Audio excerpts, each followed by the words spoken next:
It started as just another quiet Saturday morning, the kind I cherished after a long work week. My house sat on a cold dosack with no through traffic, and I liked it that way. I could sip coffee on my porch, listen to the birds, and enjoy the peace. That came with living slightly outside the bustle of the city. Unfortunately, peace and quiet were two things the local HOA, and specifically Karen, the president, seemed determined to destroy. Karen was the kind of neighbor you hear horror stories about. The one who believed the HOA gave her supreme power. The one who thought she owned not only her yard, but everyone else's too. She was tall, sharp-featured, and always armed with a clipboard and an endless list of violations.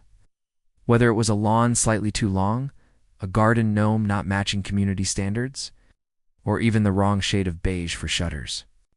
Karen made it her personal mission to remind everyone who was in charge, but her petty complaints didn't usually bother me.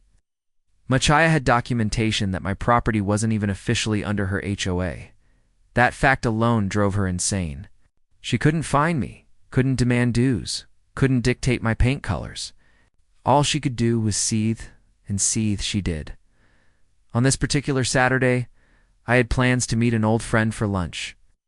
I walked outside, coffee in hand, only to freeze mid-step. Sitting squarely across my driveway was a shiny silver SUV. Kind of overpolished car that screamed, "Look at me, I'm better than you." I didn't recognize it at first, but the personalized license plate gave it away.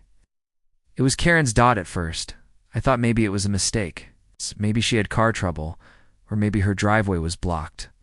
But no, her driveway was wide open, invisible from where I stood. She had deliberately parked in front of my home, blocking me in. I walked over, knocked on her door, and waited. When she opened it, she already had that smug smirk plastered on her face. "Good morning," I said evenly.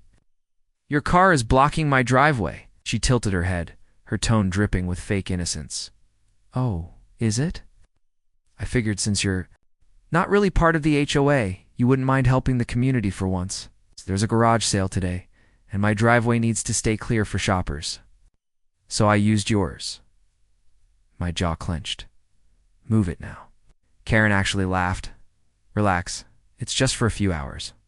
What are you going to do? Call the cops? They won't do anything. It's just neighborly cooperation."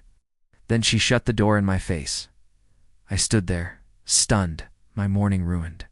I could have called a tow truck, sure, but Karen had friends in the towing company thanks to her HOA role. It would probably turn into a drawn-out fight. Instead, I decided to check the car. As I circled it, something caught my attention. A small notice taped discreetly on the back passenger window. Nice. My heart skipped a repossession warning. The bank was after her car. That's when the idea struck me. I didn't need to fight Karen with complaints or arguments. She had weaponized her car against me by blocking my property. But what she didn't know was that I had something she didn't: connections. My brother-in-law worked at a local bank's loan department, and while he couldn't share confidential details, he had once explained how titles and repossessions worked.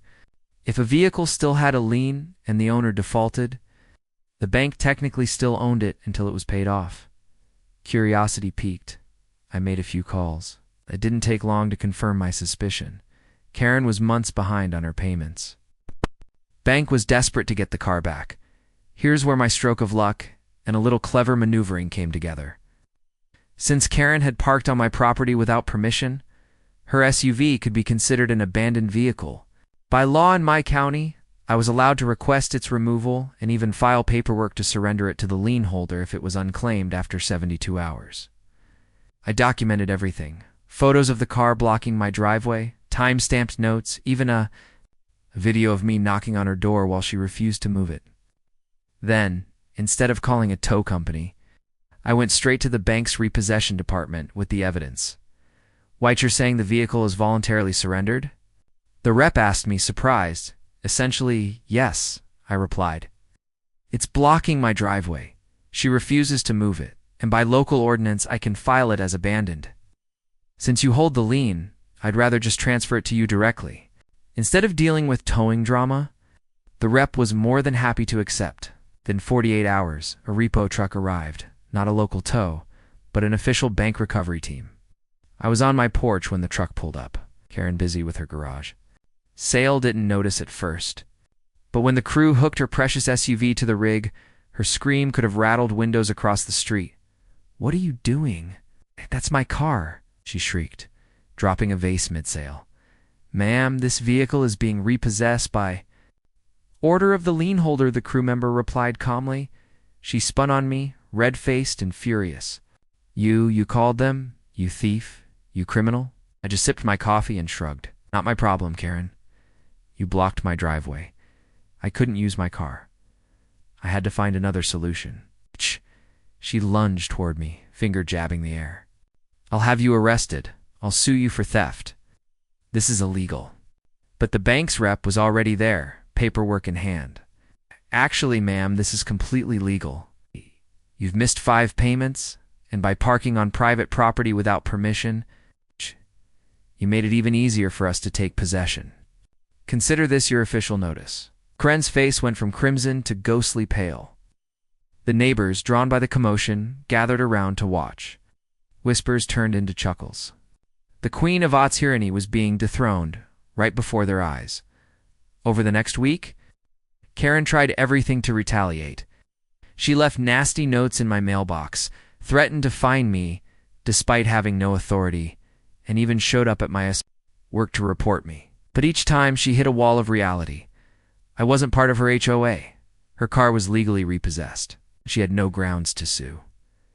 The garage sale money she'd hoped would cover part of her payment went to waste. SUV was gone for good.